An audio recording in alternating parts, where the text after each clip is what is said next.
he was like, I'm going to throw this tissue paper in the garbage. Mm. And I looked at him and I told him, if you want to throw that tissue paper in the garbage, you physically take it and you put it in the garbage. But God called me to do it, and I will not be the one to do it, and you can take it up with him when you get there. Welcome to the Sold Out Sales Podcast, the podcast that will equip both the seasoned sales professional and the more reluctant seller with mindset shifts and strategies needed to succeed in a competitive marketplace. Welcome back to the Sold Out Sales Podcast. So glad that you chose to join us today. Today, I have someone that I've known for a long time, but haven't been in front of in a really long time. And I'm so excited for you to meet Melanie Moscicki. So she is the founder of Christian Craft Paper, who turned a God-themed moment into a thriving business and literally spreads joy through Jesus in faith-filled crafting. And what I am excited to talk to her about today is how she came up with the idea first and foremost, how she turned it into a business, and most importantly, how she gets the word out about something that's so amazing. As a woman of faith, I'm stoked to have this conversation with Melanie. And Melanie, I want to welcome you to the Sold Out Sales Podcast. Thank you. I'm so excited to be here. I'm so glad that you're here. So people can find you if they're online, they can follow you and all those things. But I want you to tell us something that we're not going to know about you by reading your bio or looking at your website. I think kind of the funniest thing I like to think about is God gave me the idea, and then I moved forward, but it literally sat under my bed for 7 years. Say more. Say more about that. Under my bed. Yes. So God originally gave me the idea when I was doing a women's crafting event. I was new to the church. I was new to God. And I was really trying to make friends. So I started volunteering because that's where he led me. Yeah. And they were having this Pinterest party. We needed to pick a project. And so I found this glass bulb, and they had put scripture all over the outside of it. And so I was like, I'm going to do that. So I went to go find the paper that I would need for this, right? And I couldn't find the paper anywhere. And the lady that actually did it had ripped up a Bible. And so I'm like a new Christian. I don't know like the rules or anything way back then. And so I was like, I really don't feel good about that. Yeah. And so there has to be like Bible verse tissue paper or something. So I start searching for it. I can't find it. I end up using hymns. But after that, God just kept pressing on me, and it was early in my journey, so you don't really know what it is. Yeah. And he just kept pressing on me about this Bible verse tissue paper, and I've always been entrepreneurial. My stepfather growing up had his own business, so we always joke and say, like, if you have someone in the family that has your own business, you're kind of ruined for having a job because you just know the freedom, you know? So that seed had always been planted, and he would not let it go. So then I took down the journey of, does it need to be patented? The difference between patents and copyrights, and can you print the Bible and all those things. But I ended up moving forward with it and took this big leap of faith to because the minimums for tissue paper are huge. Wow. So I ended up hand drawing the art, got the tissue paper made, and then I started trying to sell it, and nobody wanted to buy it. And I was really frustrated with God, with the investment that I made. There was tension in the home because I had stepped out to do something different. And, at that point, God hadn't come through.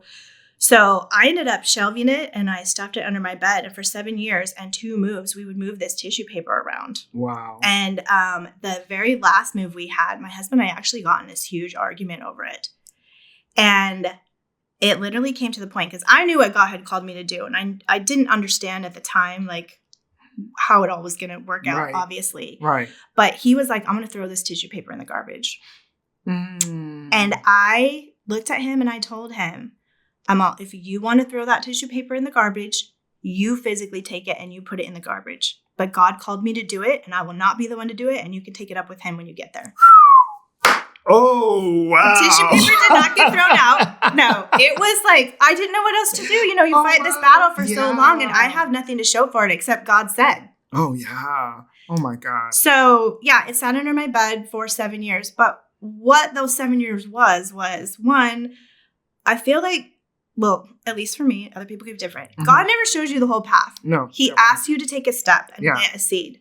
Yeah. And then he's going to take you through the journey of you becoming who you need to be and you learning what you need to know to be able to walk that out. And it took those 7 years is where I learned all of my marketing and how to do things online and made the connections and grew as a person. And, I had to grow emotionally as well. So I don't react to customers. There was so much so many things that had to happen Mm-hmm. until I was ready to step into where, okay, now we can, now we're going to grow fruit from this. Okay. And so crazy loop back to that. I actually retired him 6 months ago and he works for me now. So it's so funny. God is faithful. Always, always. But yeah, you won't read that story on the website. Oh, you will not. And I'm so glad you shared it with us and today in this audience. So you've said so many things that we just got to go back and break down. Okay. Because number one, I coach high achieving female entrepreneurs who really are great with what they do, but struggle a little bit in the sales process. The thing that I hear frequently is, I'm doing this. I really believe this is what I'm supposed to do. And my husband does not see it. I hear that so often. I mean, we coach a lot of business skills, a lot of sales skills, but we spend a lot of time, right now. We spend a lot of time Yes. working through, girl, either you believe it or you don't. And there's so few people who would say, look, if you want to throw it away, you throw it away and you deal with God at the end of time. That for me is just so powerful. I was blessed to have a husband who, though he did not understand, he didn't stop me, but he definitely had questions. So can we just talk about what did it take for you to be able to stand your ground and to make that statement, even though all of practical, everything that we could physically see was saying otherwise and saying you should move on and do something different? How did you stand in the process of that and really have that conversation with your husband? Well, I think there's no shortcut to spending time with God. Like, there's none. Like, you have to have that relationship. And when you are, and I wasn't always this way. So I always like to preface, because we talk about this a lot to my community as well, because I, in a way, kind of shepherd them in their relationship with God. Yeah. But it started with me committing to read the Bible every day. And I will tell you, funny thing. So this was probably 2014 that I made that commitment. I only just hit Ecclesiastes. Okay. So I just got it. I got you. So don't I started one verse a day and then I moved on to, okay, I'm going to read until he speaks to me that day. And then at this point, I'm literally sitting with God in the morning in the Bible and I'm sitting with God at the end of the day. Like, that's just where we're at right now. It's in a different season. But because of that, to answer your question, he would not let me. He would not let me. Like, when the idea was initially implemented or implanted in me, it drove me crazy. Like, I was either going to find someone that printed tissue paper, or I was going to, you can lock me up in a Looney Tune house. Like, that's where he had me. Like, there was no getting around it. And so I had fought that battle for so long that by the time it came to that confrontation, and I had, had those prayers and just begging God, like, can you get him on my side? Can you? But he's going through a journey too. And I don't know what God's taking him on with that. And all of this has grown his faith. Because I will tell you. That part. I will tell you, when I started giving God credit for things out loud, instead of just keeping it to myself, those were all the seeds that I think were planted in him in that exact moment. Because there was so many times, even when it didn't have to do with the business, it was, do we buy this house or that house? Do we move or do we do this? Do we want this neighborhood or that neighborhood? I just started straight out saying, God's telling me we should do this. Instead of saying, I think. Yeah, I'm feeling, I'm sensing. Yeah, exactly. And then we would make that move and it would be a good move. And so all of that, I think, when it came to that moment where I was like, I'm drawing the line in the sand here, he had to look back on all that and be like, okay, she's been right, like, all these times. Not because I'm right, but because God said. Yeah, and that's what it is. And I think all of that just compiled where he couldn't, So I literally, I'm like right here with you, and I'm looking something up because it reminds me of something I'd heard not long ago about what's called photosynthetic growth. And so when we see a tree, we see the root. I mean, we see the trunk of the tree. We see the leaves, the branches, the fruit, whatever. But what is most important is and I was looking up the name, which I can't find, but it's the root growth.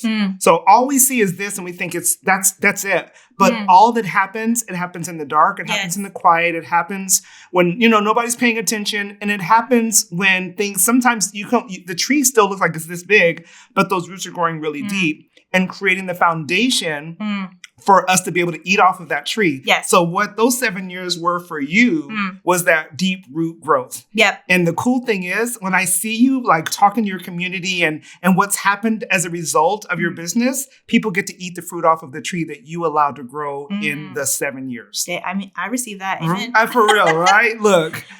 Okay. I mean, I'm like, oh. Yes. I think that's such a great point because I always have to preface people like, you see me now. Yeah. When all of the ugly and the fighting was happening, there was very few people watching. I do have a few customers that have been with me this entire journey. Yeah. Praise the Lord for them because they have had to have so much grace. Yeah, I'm sure. Because you're stumbling and all the time. And so nothing is overnight. I don't care who you're looking at. Like, nothing is overnight. The world wants to tell you, okay, you're going to sow this seed today and tomorrow you're going to have fruit. And that's just not the way it works. No, not at all. And you're going to sow many seeds and maybe only 3 of them are going to do anything. Yeah. And they're going to be at different levels. Yeah. And, and it's funny. You all who've been rocking with me for a long time, you know who I am. There's always going to be a scripture. There's always going to be something, because I think that it all marries. We sometimes think this is business, this is spiritual, this is life. That no, it's all one. But there's a scripture that says, basically, sow this seed, sow that seed, sow it in many places because you never know which one is going to prosper. Okay, this is a God moment. I was literally it's Ecclesiastes 11. I was in it yesterday morning. I deep dove in it yesterday morning. Yeah. I did a TikTok on it and I put it in my group because there's so many little nuggets in there. Because not only does it say, sow the seed, throw it out there. It says 7, even 8. Yes. Like we're looking for abundance. Yeah. Then it has a promise in there. Yeah. It has a warning in there. Yeah. It's so good. And I was just like, it spoke to me so much yesterday because we need to be sowing in all these areas of our life. And it's not just money. It's our time, our talents, our gifts. It's all of it. Yeah. Yeah. And we have to put it out there. It tells us in that verse, there will be a wait. Yes. You're not going to see it. Yeah. And then it's going to say, don't go this way. Don't go that way. All of it is in like verse 1 through 6. Love that. So good. But of course you bring up the exact verse now that look, I dug into yesterday. Right? When I started reading the Bible. Wow. 2014. You God said you're knew just Ecclesiastes right I was going to hit that chapter yesterday and dig into it today. Look, so I don't care. And it doesn't matter what you believe. All of these principles work. So many of us will start a business or, we'll embark upon a sales process and we're like, this is it. I know this is it. And then crickets. You do your live video. Nobody shows up. You put on your webinar. You're like 4 people. You have this event. All of those things are part of the growing process. Yes. And so even again, scripture says, do not despise the day of small beginnings. God, and then the part that people don't always know, it says, God rejoices in the work starting. Yes. And so we sometimes think that because it's not quote unquote working, that we should stop. Right. Whereas if we would just push through those difficult times, let those roots grow deep, let what needs to happen in you, because look, I could preach all day, but if you look at Genesis, there's really a be, do, have principle. So you have to be the person that is able to do the things that are going to create the change so that you can have the benefits, the blessing, right? Yes. And so there's a becoming in our business growth. Yes. In our quote unquote sales process, I have to be the person who people want to purchase from. I have to be the person that people see as the solution provider. I have to be the person that people are drawn to and they want to follow you and they want to be able to give you that grace when things are difficult. But that all starts in that 7-year period. In the growth. In that growth period. In the dark. In the hard parts, girl. Yes. In the hard parts that nobody talks about, by the way. So thank you for sharing that part of your story with us, because everyone wants to talk about the girl, how I hit 1 million views or how I got to my first 6 or 7 figures, but very few people will talk about when I almost gave up. When I tell my story, I'm like, there were times where, so check this out. I knew that I was supposed to go and speak at an event in Denver. And I knew that the idea that God had given me was supposed to create or blossom into the business that I currently have, or at least the types of clients I'm currently working with. Do you know what I had to do? Because I could not afford to get there. I'd been invited to speak and I could not afford to get there. I bought a one-way ticket. No idea how I was getting back home. I love it already. I was like, either I'm going to sell something or I'm going to live in Denver forever. I don't know. Faith. One of the two.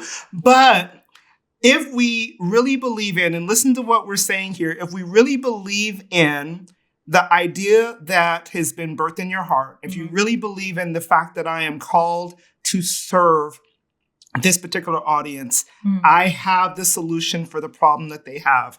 I can help the people that are in my network or whatever, then we got to be willing to then step out and do the thing that's required, which means we got to become the person to do the things to have the blessing. Yep. Otherwise, it's all for nothing. Right. And then we might as well go throw the paper in the trash.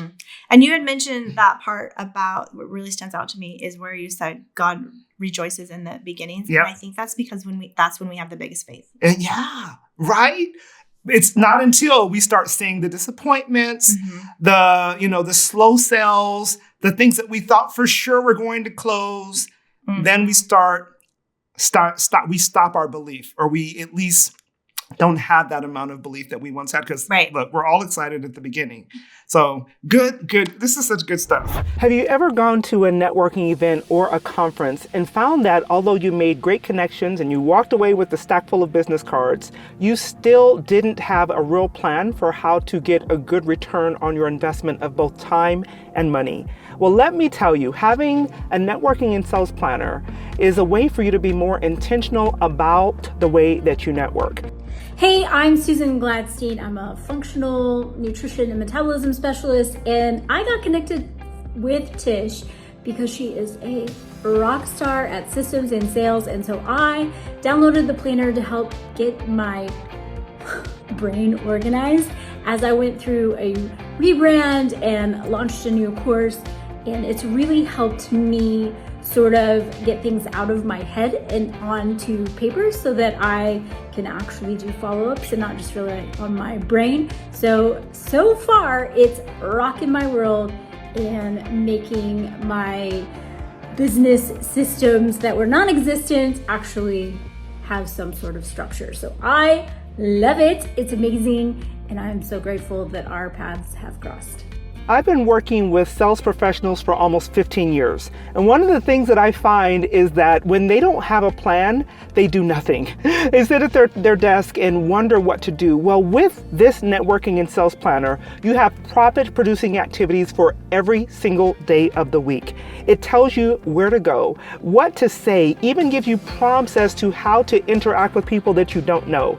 If you're an introvert and you feel like this isn't for you, I have already thought of you because I understand exactly how introverts think. So this gives you the tools enabling you to be armed with words, with language, so that you can make your networking more profitable. Hey everyone, Rachel Neighbors here from solo401k.com. And I wanted to take a moment to talk about how awesome this sales networking planner is that Tish put out. So as you can see, I have it on my Remarkable. That's my sort of e-ink planner. And this sales planner has been so helpful for me. So I'm an old school pay-per-click marketer. I do Google ads, Facebook ads, and I know how to turn advertising into profit.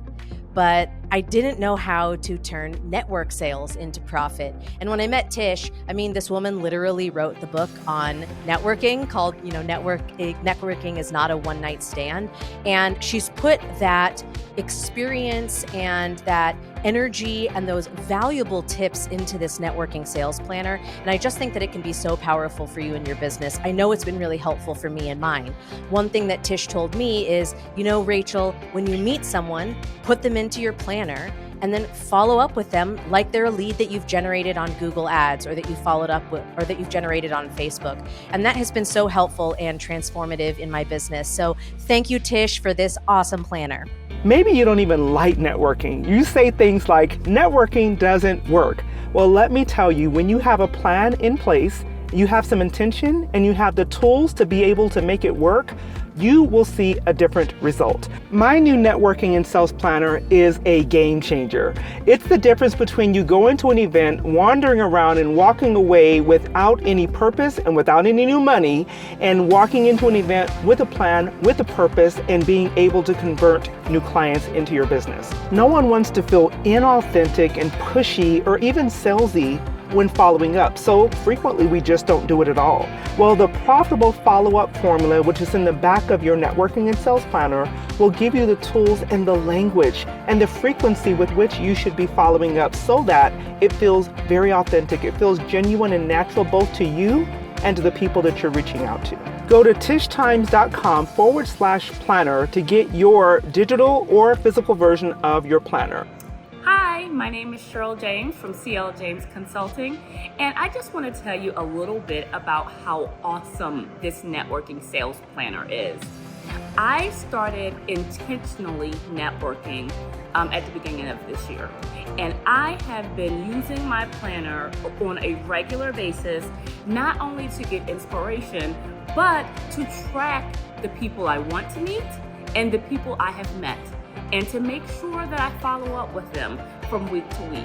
So if you are looking to network intentionally and hold yourself accountable, this planner is a must-have. And once you get your planner, you'll also receive a video series that's going to teach you how to maximize your networking and how to use this planner to get the best result and best return on your investment of both time and money. If you are ready to stop wasting time with networking and turn your networking into a sales machine, then go to tishtimes.com/planner and grab your networking and sales planner. I want to hear from you. Number one, what would you say was the turning point? Because if you began this and you had to find your suppliers and you had to put all these things in place, we know that it wasn't immediate. Right. What was the turning point for you where you started to see all of those efforts begin to pay off? Okay. So this would be, again, a series of trials. Mm-hmm.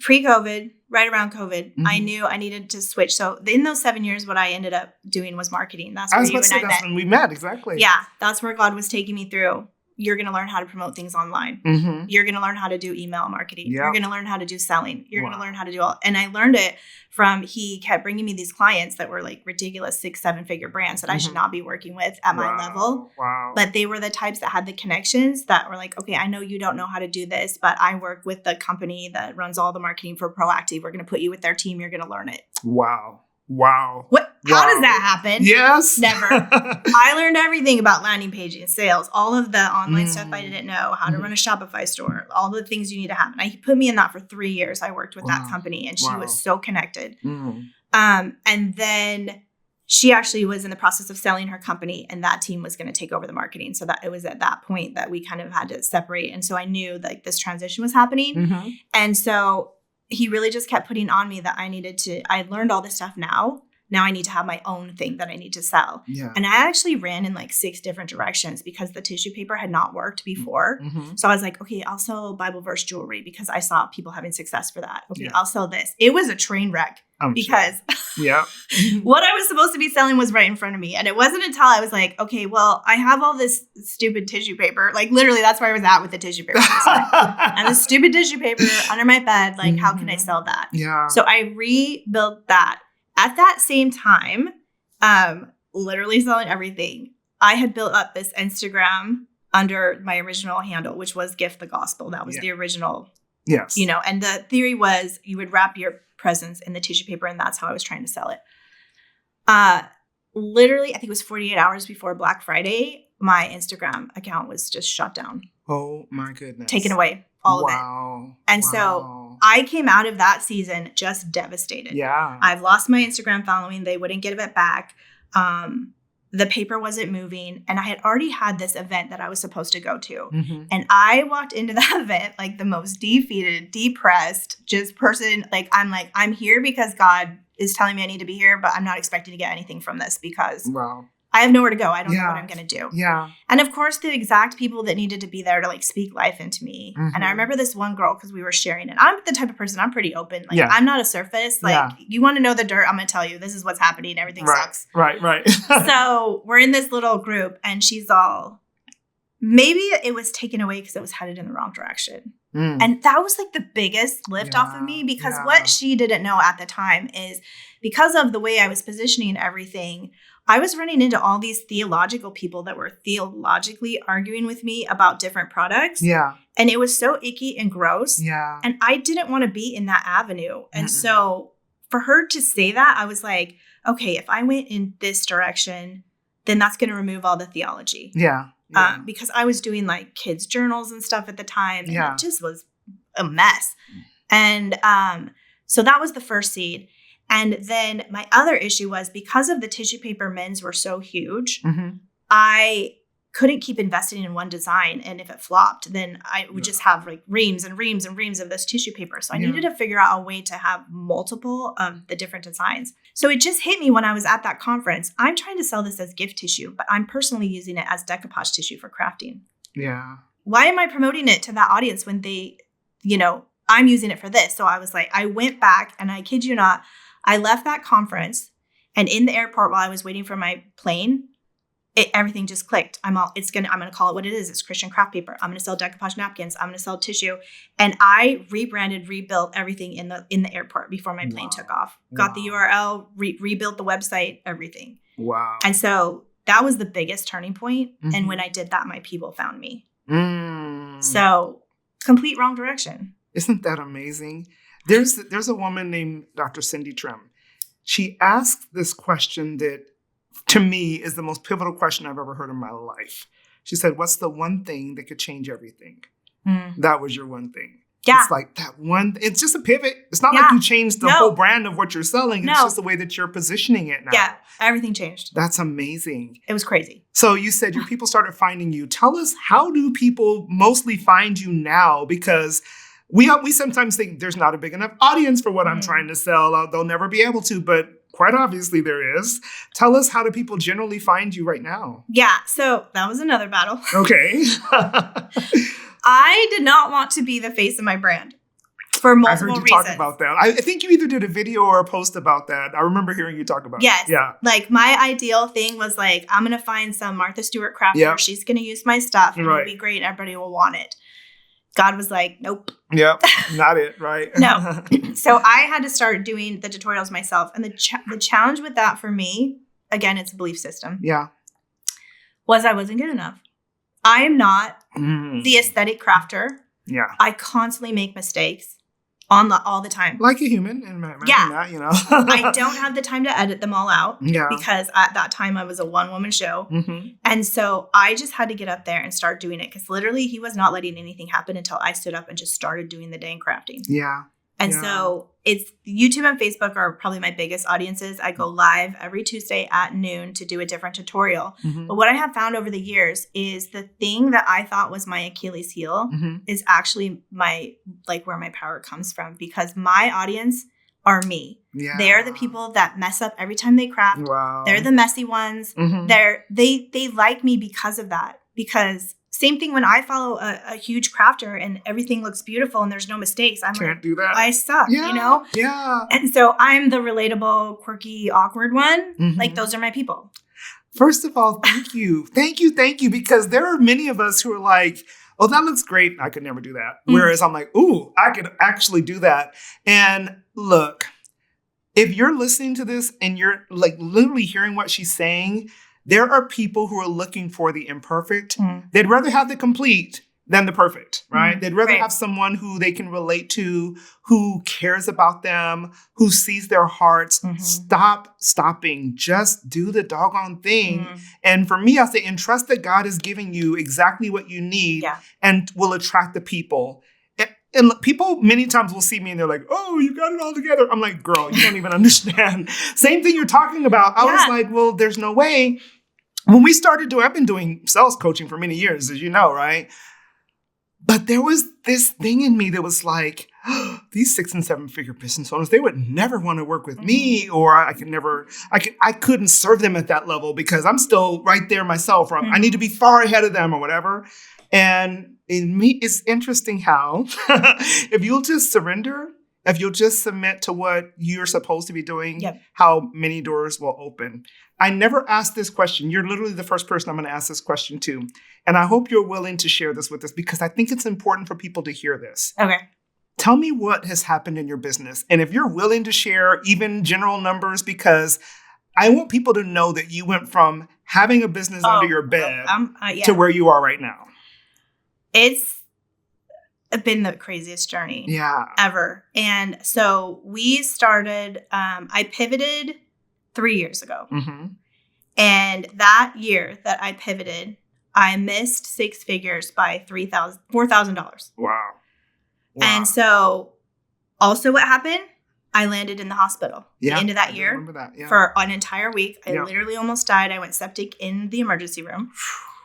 And so I had a lot of time that week to spend with God because I had been resistant to hire because, costs. Oh, yeah. And so at that point, I had started with an admin that I was using for, I have a virtual assistant that from the Philippines was another God story, but she had been with me the entire time I ran my marketing agency. I pivoted her over to work on the other one as I was scaling it. And so that's all I had. And God just told me, you have to hire help. You can't be doing all the shipping, all the marketing, all the things anymore. Right. So I came out of the hospital going, okay, the first thing I'm going to do is hire. I have to hire before I can afford it. Because it's another step of faith. So I hired that year. That year was going along kind of a little bit about the same. And then I did one thing, which I highly recommend everybody do. I sent a survey to my customers and I asked them, what do you wish we carried? And they came back and everyone said it was rub-on transfers and washi tape. I didn't even know what rub-on transfers were. Okay, right? I had to figure out what they were, find out they don't make them in the United States. That was the first time I had to venture out into manufacturing outside of the U.S., not working with printers. So I had to learn all that. And I ended up launching those. And then it was like August of that year, I launched an idea that I thought, I would like this. I think they would like them. And it was an ornament making kit. I actually brought one for you as a gift.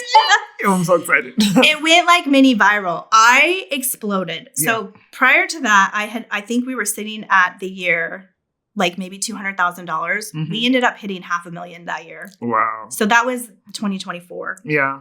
And so this year, because like that's not good enough. I'm like, well, shoot, we did all of that in the last part of the year. We should be able to hit $1 million this year, right? Yeah. Good and bad. Yeah. That was my goal.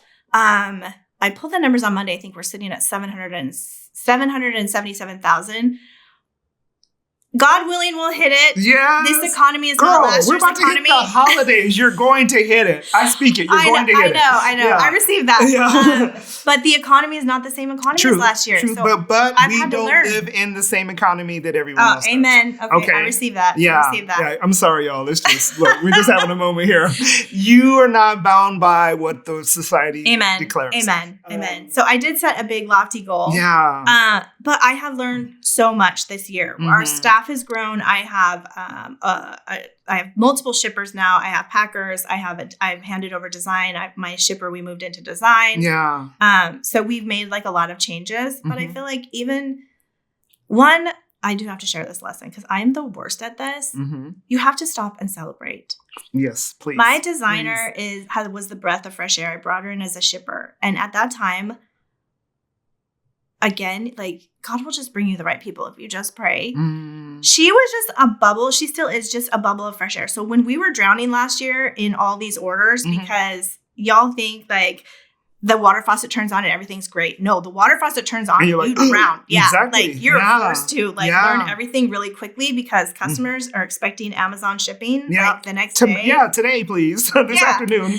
So she was just, she would come in and I would just be like, there's 300 orders in queue. I'm like so down. And she's like, there's 300 orders in queue. I know. Like she just helped reframe my brain every time. Every time I was like, she would just reframe it in that, oh, we're behind. Oh, we have so many orders.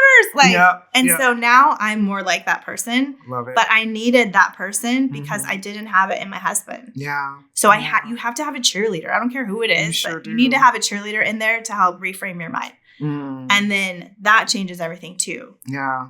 So many things. You just said so many things. Number one, hire before you're ready. Yes. Number two, and this is a question I ask clients all the time when they say, I have this goal. I'm like, okay, what's going to break when you hit that goal?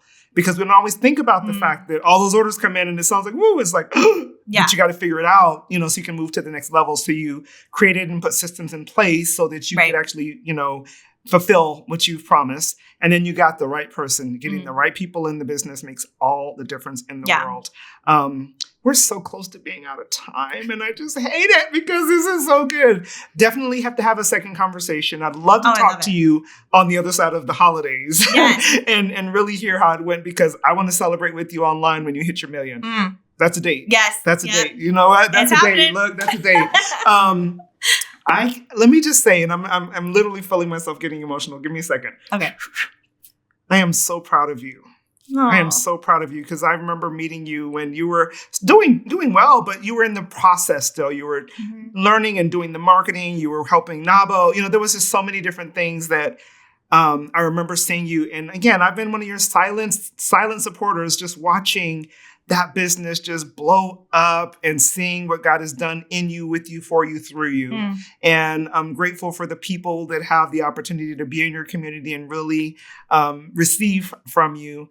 And I just say to you, keep going. Keep going. This is just the beginning. And I'm like, I'll be right there like this. Like, go girl, thank you. Thank you. Yes. Melanie, thank you for being here so much. Thank you for being, again, a part of my life. And we can't wait to see what's about to happen for you. Thank you again for having me. So this is awesome. You're so welcome. So look, this episode is a little different, but you get a chance to see who I really am.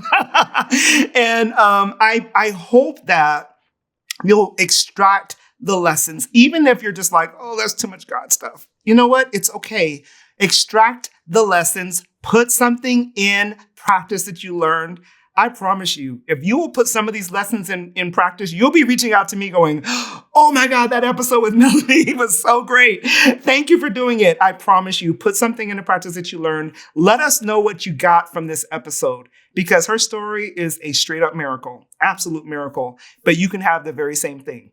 So we will see you back here next week, this time. Thanks for joining us. Have a good one. Thanks for listening to the Sold Out Sales Podcast. I would be so appreciative if you would show me and my amazing guests some love by leaving a review on your favorite podcasting platform. Also, go over to tishtimes.com/resource page and make sure you pick up your sales and networking handbook, especially for introverts. Also, I would love to continue this conversation, so make sure you connect with me on Facebook, Instagram, and LinkedIn. I'll see you back here next week.